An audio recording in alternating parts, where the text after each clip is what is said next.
तो देखिए जितने बच्चे क्लास 12th में पढ़ते हैं और समान हिंदी का पेपर देने वाले हैं तो 24 फरवरी को जितने बच्चे पेपर देने वाले हैं तो ये पेपर वायरल हो चुका है। प्रत्येक क्वेश्चन का सोल्यूशन मिलेगा आपको, एक एक क्वेश्चन का सोल्यूशन दूंगा। पीडीएफ के लिए आपको कमेंट करना होगा, पीडीएफ डिस्क्रिप्शन में लिंक मिल जाएगा, वहां से आप सभी लोग जाकर पीडीएफ को भी डाउनलोड कर सकते हैं। बहुत ही वायरल पेपर है, एक नंबर पेपर है। आप सभी लोग इसको तैयार करके जाते हैं तो 100% बोर्ड परीक्षा में यही पेपर देखने को मिल जाएगा। तो आप सभी लोग इस पेपर को सोल्व करके जाइएगा और मैं इस पेपर का सोल्व करवा देता हूं।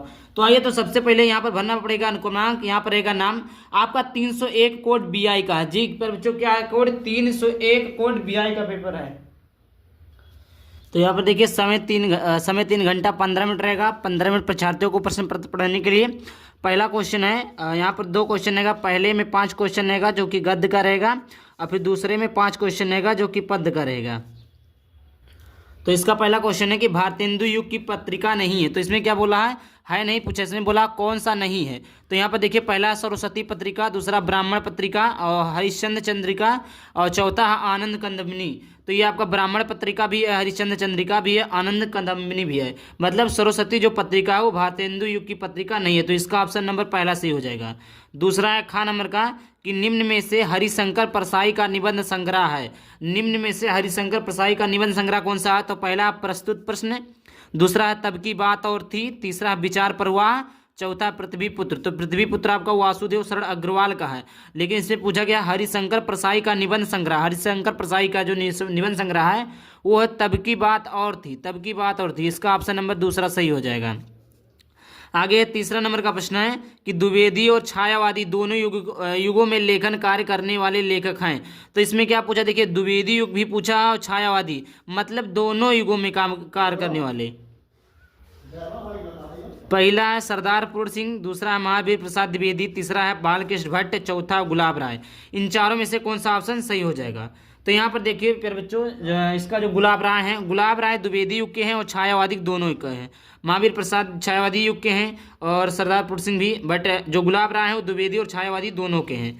घ नंबर का प्रश्न है अशोक के फूल निबंध है। प्यारे बच्चों अशोक के फूल निबंध है, चौथा ऑप्शन कौन सा सही हो जाएगा? तो यहाँ पर देखिए अशोक फूल के जो निबंध है, पहला ललित, दूसरा मनोवैज्ञानिक, तीसरा बुद्धि प्रधान, चौथा ऐतिहासिक। तो इनमें से कौन सा ऑप्शन सही हो जाएगा? तो इसका पहला ऑप्शन सही हो जाएगा ललित। 5वां नंबर का प्रश्न है कि रावट नर्सिंग होम में रचना विधा है। फिर जो रावट नर्सिंग होम में रचना विधा है तो कौन सा है?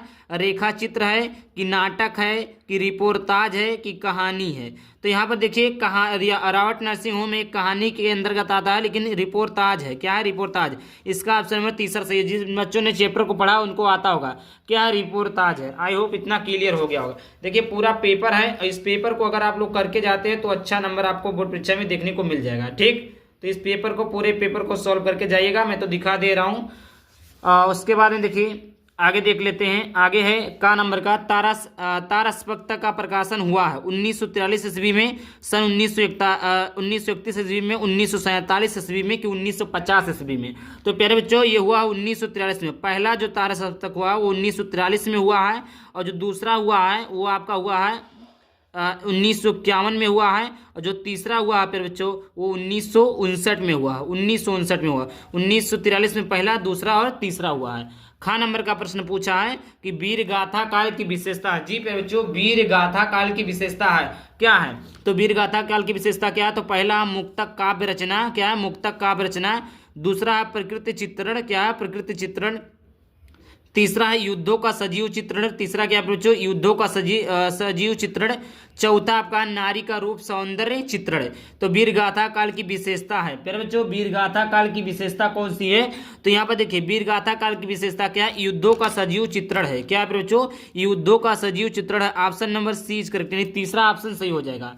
आगे बात करते हैं। गा नंबर का प्रश्न है कि रीति मुक्त काव्य के रचनाकार है। फिर जो रीति मुक्त काव्य के रचनाकार कौन है? तो पहला दिया भूषण, दूसरा दिया बिहारी, तीसरा दिया केशवदास, चौथा दिया घनानंद।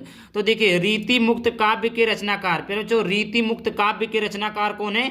तो घनानंद जी है। कौन है फिर जो? घनानंद जी रीति मुक्त काव्य के रचनाकार है। फिर जो इसमें जितने भी एमसीक्यू सब के सब अपने आप में काफी ज्यादा इंपॉर्टेंट है, तो आप प्रत्येक एमसीक्यू को तैयार करके जाइएगा। घ नंबर का प्रश्न है कि कामयानी महाकाव्य के सर्गों की संख्या है। तो कामयानी किसकी है बच्चों? कामयानी लहर, झरना तितली कंकाल, ये सब किसका है? जयशंकर प्रसाद का है, जयशंकर प्रसाद का है। तो सर्गों की संख्या 17 होगी कि 15 होगा कि 12 होगा कि 9 होगा? तो कामयानी महाकाव्य में सर्गों की संख्या 15 होगा। कितना होगा? 15 होगा। चलिए आगे बात करते हैं बच्चों। आगे आगे भी क्वेश्चन है, आगे एक ऑब्जेक्टिव क्वेश्चन और बचा है जिसको हम बहुत ही सावधानी पूर्वक देख लेते हैं।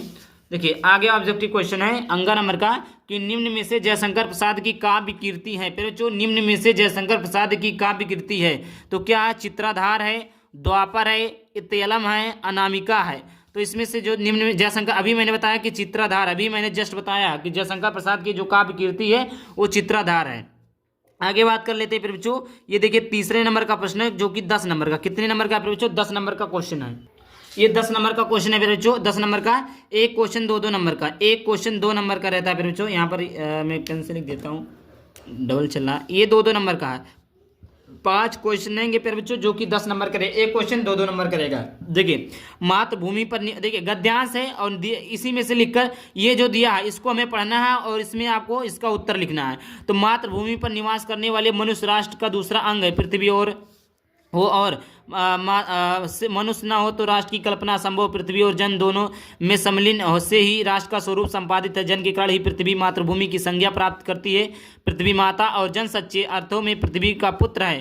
तो ये फिर बच्चों पहला क्वेश्चन पूछा है, उपयुक्त गद्यांश का संदर्भ लिखिए। तो फिर बच्चों उपयुक्त गद्यांश का संदर्भ, तो आप संदर्भ कैसे लिखेंगे फिर बच्चों? संदर्भ लिखना मैंने बताया कि दुनिया का कोई भी संदर्भ हो कैसे लिखे, डिस्क्रिप्शन में लिंक मिल जाएगा, वहां से देख लेना, ये चैनल पर जाकर देख सकते हैं। और मैं बता देता हूँ, इसको आप लिखेंगे उपयुक्त गद्यांश का संदर्भ लिखिए। तो संदर्भ आप कैसे लिखेंगे? ये आप लिखेंगे प्रस्तुत गद्यांश हमारी पाठ्यपुस्तक हिंदी गद्य खंड में संकलित वासुदेव सरोवर अग्रवाल द्वारा लिखित है राष्ट्र का स्वरूप नामक पाठ से लिया गया है। बस हो गया। या आप ऐसे लिख सकते हैं प्रस्तुत गद्यांश हमारी पाठ्यपुस्तक हिंदी गद्य खंड में संकलित वासुदेव सरोवर अग्रवाल द्वारा लिखित राष्ट्र का स्वरूप नामक पाठ से लिया गया। 2 नंबर मिल जाएगा। लेखक ने राष्ट्र का दूसरा अंग किसे कहा? तो यहाँ पर देखिए मातृभूमि पर निवास करने वाले का दूसरा अंग है। इसका आंसर क्या हो जाएगा? मातृभूमि पर निवास करने वाले मनुष्य राष्ट्र का दूसरा अंग है। ये दूसरे का आंसर हो गया यहाँ से यहाँ तक। तीसरा, राष्ट्र का स्वरूप कैसे संपादित होता है? तो यहाँ पर देखिए यहाँ पर लिखा हुआ है पृथ्वी और जन दोनों के सम्मिलन से ही राष्ट्र का स्वरूप संपादित होता है। इस प्रकार ये आपका यहाँ से लेकर यहाँ तक तीसरे का हो गया। यहाँ से कितने नंबर आपके मिल गए? 2 नंबर 2 नंबर 2 नंबर, कितने नंबर हो गए आपके? टोटल 6 नंबर यहाँ से तो आपके क्लियर हो गए। उसके बाद एक घ नंबर का प्रश्न, लेखक के अनुसार राष्ट्रीयता की कुंजी क्या है? तो यहाँ पर इसका भी देख लेते हैं। यहाँ पर पृथ्वी और राष्ट्रीयता की कुंजी क्या है? राष्ट्रीयता की कुंजी क्या है? मातृभूमि में मनुष्य ना हो तो राष्ट्र का कल्पना, पृथ्वी और जन दोनों के सम्मिलन से ही राष्ट्र का संभव है। जन के कारण ही पृथ्वी मातृभूमि की संज्ञा प्राप्त होती है। कि किसके कारण संज्ञा प्राप्त होती है? और पृथ्वी माता और जन सच्चे अर्थों में पृथ्वी का पुत्र है। ठीक। और यहाँ पर देखिए लिखा है जन के हृदय में इस पुत्र का अनुभव ही राष्ट्रीयता की कुंजी है। लेखक के अनुसार राष्ट्रीयता की कुंजी क्या है? तो जन के हृदय में इस सूत्र का अनुभव ही राष्ट्रीयता की कुंजी है। यहाँ से लेकर यहाँ तक लिख जाएंगे तो इसका आंसर हो जाएगा। यहाँ से आपको 2 नंबर मिल जाएगा। 5वां, गद्यांश के रेखांकित अंश की व्याख्या कीजिए। रेखांकित नहीं दिया, आप पूरे की व्याख्या कर देंगे। एक का व्याख्या करेंगे तो उससे कोई दिक्कत नहीं, पूरे के पूरे नंबर आपको यहाँ पर देखने को मिल जाएंगे। समझ में आ गया? इस प्रकार 10 नंबर मिल जाएगा। अगर वो नहीं आता तो आप ये अशोक के फूल वाला कर सकते हैं। इसका जो अशोक का फूल है तो यहाँ पर देखिए 1 2 3 4 5 दिया, 10 नंबर का ये भी रहता है। इसको नहीं आता आप ये वाला कर लीजिए। अब दूसरा उसी प्रकार है, दिए गए पद्यांश पर आधारित निम्नलिखित प्रश्नों के उत्तर दीजिए। अहे निष्ठुर परिवर्तन तुम्हारा ही तांडव विवर्तन, विश्व का कारण विवर्तन तुम्हारा ही नमिलन, निखिल उतातन पतन, अहे वासुकी शास्त्रफन। इस प्रकार ये है आपका। आप बच्चों इसमें भी आपका देखिए 5 क्वेश्चन रहता है, 10 नंबर का ये भी रहता है। एक एक क्वेश्चन 2 2 नंबर का रहता है। 5 क्वेश्चन रहेंगे, 10 नंबर हो जाएगा। यहाँ से आप कर लेंगे। अथवा करके टेलीग्राम ग्रुप अनमोल अकेडमी 33 ज्वाइन कर लेंगे। वहाँ पर PDF में डाल दूंगा सॉल्यूशन के साथ में। उसके बाद वो नहीं आता तो आप ये कर सकते हैं। इसका भी 10 नंबर है। 5वां, निम्नलिखित में से किसी एक लेखक का साहित्यिक परिचय देते हुए उनकी प्रमुख रचनाओं को उल्लेख कीजिए। अधिकतम समय सीधा 80 वर्ड रहेगा। डॉक्टर आजादी प्रसाद द्विवेदी, प्रोजी सुंदर रेड्डी, APJ अब्दुल कलाम। एक वासुदेव सरोवर अग्रवाल जी हैं, वासुदेव सरोवर अग्रवाल का भी पढ़ लीजिएगा। ये अगर 4 पढ़ लेते हैं तो बोर्ड परीक्षा में एक आपको 100% देखने को मिलेगा। चाहे आप बोर्ड परीक्षा देख कर आइएगा, 100% आपको देखने को मिलेगा। चारों याद कर लीजिएगा, चारों में से एक आ जाएगा। उसी प्रकार ये आपका 5 नंबर का रहता है और 5 नंबर का काव्य का जीवन परिचय रहता है। इसका भी वही साहित्यिक परिचय नीचे देते हैं उनकी प्रमुख रचनाओं को लेकर करना है। यहाँ पर शब्द सीमा 80 वर्ड है। सचिदानंद हिरानंद वात्स्यज्ञ जयशंकर प्रसाद मैथिली शरण गुप्त। तीन लोगों का जीवन परिचय आप सभी लोगों को पढ़ लेना है। इन्हीं तीनों लोगों में से कोई एक बच जाएगा।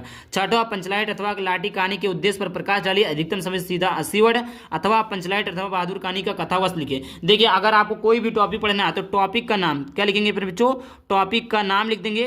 टॉपिक का नाम लिखने के बाद में यहाँ पर लिख देंगे बाई अनमोल। टॉपिक का नाम लिखने के बाद में बाई अनमोल एकेडमी 33 लिख देंगे। क्या लिख देंगे बच्चों, बाई अनमोल एकेडमी 33 लिख देंगे तो वो चीज़ें भी आपकी हो जाएंगी।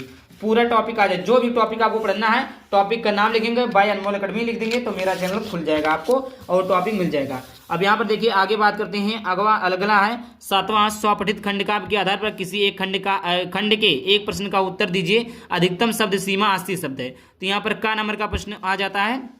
देखिए आपका अपने जो है अपने खंडकाव्य के आधार पर, जैसे ये जिला वाइज के हिसाब से होता है, किस जिले में कौन सा लगता है तो आप जिले वाइज के हिसाब से लिख लीजिएगा। जैसे शरण कुमार हो गया, ये आपका लगता है बस्ती में लगता है और इस प्रकार अलग अलग जिले में अलग अलग चीज लगता है। 8वां है यहाँ पर देखिए अपठित खंडकाव्य है जो कि देखिए संस्कृत गद्यांशों में से किसी एक का संदर्भ सहित। और इसमें देखिए इसमें भी दो रहता है, एक ये है एक ये है। इसका लिखना क्या रहेगा, संदर्भ लिखना रहेगा, अनुवाद लिखना रहेगा, जो कि 7 नंबर का रहेगा। 2 रहेगा 1 करना रहेगा। उसी प्रकार आपको श्लोक दिया रहेगा, उसका भी आपको अनुवाद लिखना रहेगा और अनुवाद का आपको संदर्भ लिखना रहेगा, जिससे आपको 7 नंबर मिलेंगे। कितने नंबर, 7 नंबर मिल जाएंगे।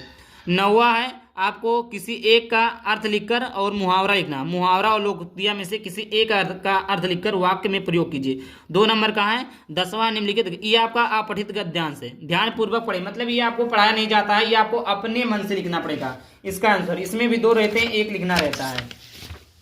11 नंबर का प्रश्न है जो निम्नलिखित शब्दों का सही अर्थ चुनकर लिखिए। ये चीजें आपको हमने बता दिया। अभिराम और अभिराम, ये आपका हो जाएगा फिर बच्चों, ये वाला सही हो जाएगा। अम्बुज है तो ये आपका ये वाला नहीं होगा। अम्बुद माने क्या होता है, कमल भी नहीं होगा। और बादल, अम्बुज माने बादल, अम्बुद माने समुद्र, यह हो जाएगा। खा नंबर का प्रश्न, निम्नलिखित शब्दों में से किसी एक शब्द के 2 अर्थ लिखिए। गा नंबर का प्रश्न, निम्नलिखित वाक्यांशों के लिए किसी एक शब्द को चयन करके लिखिए। जिसे जाना ना जा सके, अज्ञेय है, मतलब उसे जाना नहीं जा सकता है। जिसके समान दूसरा ना हो, अद्वितीय है। निम्नलिखित में से किन्हीं 2 वाक्यों को शुद्ध करके लिखिए। यहाँ पर 2 वाक्यों को शुद्ध करके लिखना, 2 नंबर मिलेगा। 12 नंबर का श्रृंगार अथवा करुण रस के स्थायी भाव की उनकी परिभाषा उदाहरण सहित लिखिए। ये हमने पढ़ा दिया है। अनुप्रास अलंकार अथवा उपमा अलंकार के लक्षण उदाहरण से समझाइए, इसको भी हमने पढ़ा दिया, आप लोग देख लेना। चौपाई अथवा कुंडलीय छंद का लक्षण लिखिए, ये भी बता दिया। 13 है एक आपको पत्र लिखना है, ये भी हमने पढ़ा दिया। 4था है आपको एक जीवन पर निबंध लिखना है। इतने निबंध को तैयार कर लेते हैं तो कोई ना कोई का एक आपको देखने को मिल जाएगा। तो ये रहा पूरा पेपर। तो आई होप वीडियो पसंद है, वीडियो को लाइक कर देना, चैनल को सब्सक्राइब करना। चलिए मिलता है किसी वीडियो टॉपिक के साथ। तब तक बाय बाय, थैंक यू। जय हिंद, जय भारत, वंदे मातरम।